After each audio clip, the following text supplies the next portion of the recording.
Oh my gosh, my candidate got a counteroffer. What do I do? Check out this video now and find out. Hey, welcome to the Millionaire Recruiter. I'm Brianna Rooney, your Millionaire Recruiter. And if you haven't seen this channel before, it's about making you the next Millionaire Recruiter. Let's get to it. So today we are going to talk about counteroffers. And I have to say, this one freaks me out the most. So if you are already a recruiter, you have gone through, hopefully have gone through some fun offer processes and negotiating and stuff like that. For me, that's the closest you can get to landing that deal and to really changing people's lives as well as your own. So it's very fun. But if you have not done this before, you're probably thinking about all the different obstacles that would get in your way for getting your candidate to accept with your client. And in my opinion, a counteroffer is one of those curveballs that you never really like to hear. And I'll tell you why. So think of it like this. You are ready to go, you are interviewing, you finally decided that you are going to leave your company and you're so nervous, you have to put in your notice, you're quitting, you're walking away for this other good opportunity you're excited about, you're getting paid more, whatever, the commute's closer, all these wonderful things. You go to your boss and you say, I'm leaving, it's been great, thanks so much. And your boss says, I was just about to promote you. Why are you leaving? I was just about to give you a raise. I was just about to tell you can work from home. So all of a sudden, this, nervous wreck over on the other side is like, wait a minute, I just get everything I wanted and I don't have to go clear out my desk. I don't have to go make new friends with my coworkers. I don't have to have that awkward goodbye. I don't have to change my LinkedIn. I don't have to do my new W-2. I mean, think of all of the things that candidates, and probably yourself recently, who knows, has gone through with changing jobs. It's an ordeal that I think a lot of recruiters forget. It's very exciting when they are going through the process and you don't even think about that other company as being competition for this offer. But I think that a current company counteroffer is the biggest competition, in my opinion. So again, with all of those reasons being as to why it's easier to stay all day, every day. So this is, as a recruiter, that first intake you have with your candidates is extremely important. And one of the questions that gets missed a lot is, why are you leaving Google? For example, let's just use Google as an example. Why are you leaving Google? Here's the answer you don't want. Here's the one that does not work ever. For a more interesting opportunity. That is the answer that we get all the time. And that's not an answer. That's just basically saying, I don't want to talk to you, recruiter, just let's move on to the next question.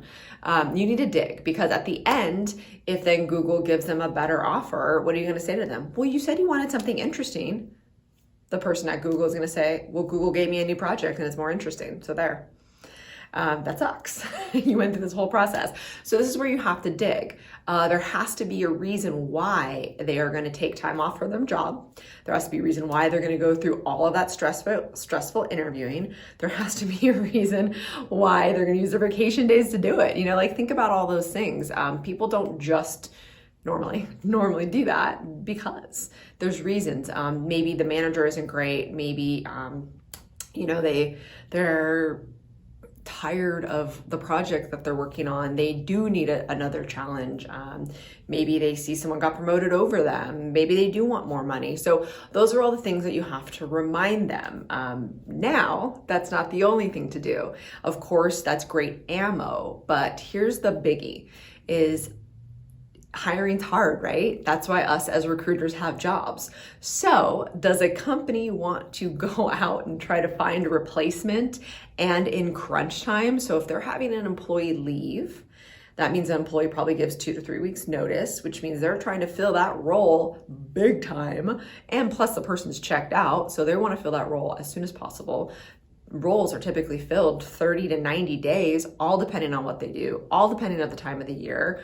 Like there's so much going on there. So it's natural for a company to say, assuming the employee is decent, naturally they say, stay. I'll give you whatever you want to stay.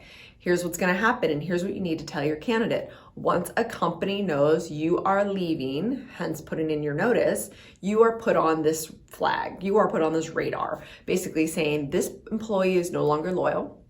We are going to find their replacement, keep them happy in the meantime, and the moment we find their replacement, we will let them go. That happens a lot.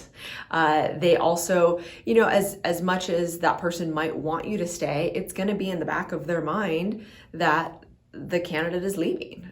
So that's something you have to really portray to a candidate and get through their head. So let's recap really quickly, because I kind of role played with myself. The candidate should never take a counteroffer because of all the reasons they wanted to look, all the time they put into it, because the company knows they are no longer loyal and they can't get that back. I mean, didn't your mother always tell you once you lie, you've lost my trust? That's real. So that's kind of like what's going on in the company's mind with this candidate. And there's no changing that. Once you see it, you see it. Once you heard it, you heard it. So that's something you have to remind them. You also have to say, like, look, you just spent all this time with this client. You don't want to really burn a bridge. I mean, you have this offer, you like this offer, you've accepted this offer, you need to follow through. Because here's what happens more often than not. And I know that as a recruiter with maybe not a lot of stories to tell yet, it's hard, so use mine.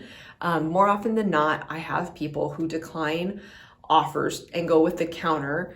Within a month to 3 months, I am getting that phone call or that email and saying, can I please get that offer back? Sometimes it's there, sometimes it's not. Trust me, it's very exciting when I get that call, but it happens all the time because whatever was lurking in the back of their mind as to what was making them leave will come back naturally. So remind them, get the candidate's heartstrings on this one, and also make them feel like obligated, because that is what happens. They're obligated to take this offer. They wanted it wholeheartedly.